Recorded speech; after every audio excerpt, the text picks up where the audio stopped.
कांतिलाल ने अपने जीवन के 75 वसंत देख लिए थे और आज 75वें जन्मदिन का केक काटने की तैयारी में था।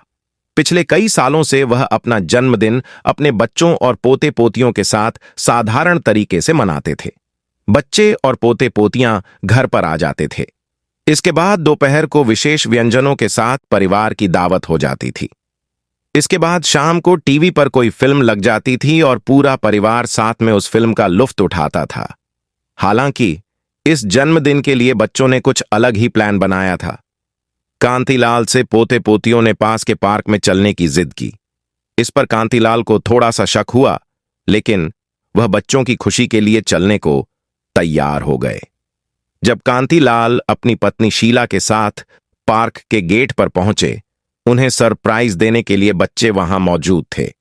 कांतिलाल ने देखा कि पार्क में एक छोटा सा स्टेज बना हुआ था, जिसके सामने कुर्सियों पर करीबी दोस्त और पड़ोसी बैठे थे।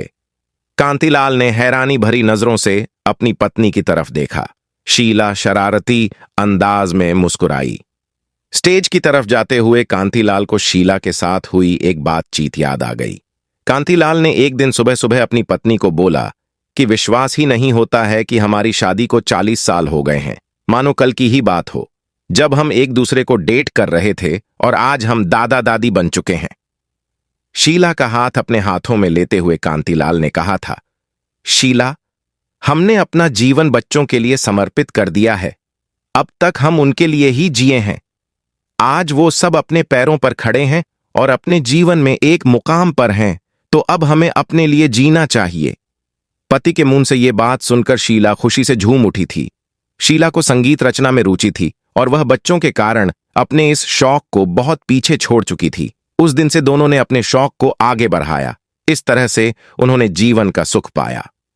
कांतिलाल अतीत की सुनहरी यादों से अपने पति को वर्तमान में वापस लाते हुए शीला ने आवाज लगाते हुए कहा, मौका भी है और दस्तूर भी, तो क्यों ना हम और आप अपनी धुन पर अपनों को झूमने पर मजबूर करें। शीला के इस सवाल पर कांतिलाल ने हां में सिर हिलाया। दोनों स्टेज पर गए। लोगों ने तालियों के साथ उनका स्वागत किया। इसके बाद कांतिलाल ने गिटार पर धुन छेड़ी और फिर दोनों ने मिलकर जिंदगी की यही रीत है, हार के बाद ही जीत है गाना गाया, जिसके बाद लोगों ने उनसे और ज्यादा गाना सुनने की इच्छा जाहिर की। फिर क्या था, यह सिलसिला आधे घंटे तक चलता रहा। हर गाने के बाद लोगों की तालियों की गड़गड़ाहट सुनाई देती थी। यह सब देखकर दंपति बहुत भावुक हो गए। कांतिलाल की निगाहें एकटक शीला की मुस्कान को निहारती रहीं। कांतिलाल ने पत्नी को पास खींचते हुए कहा, क्या तुम मेरे साथ जिंदगी बिताना चाहोगी? पहले तो शीला हैरान हुई और फिर पति को गले लगाते हुए बोली, हां।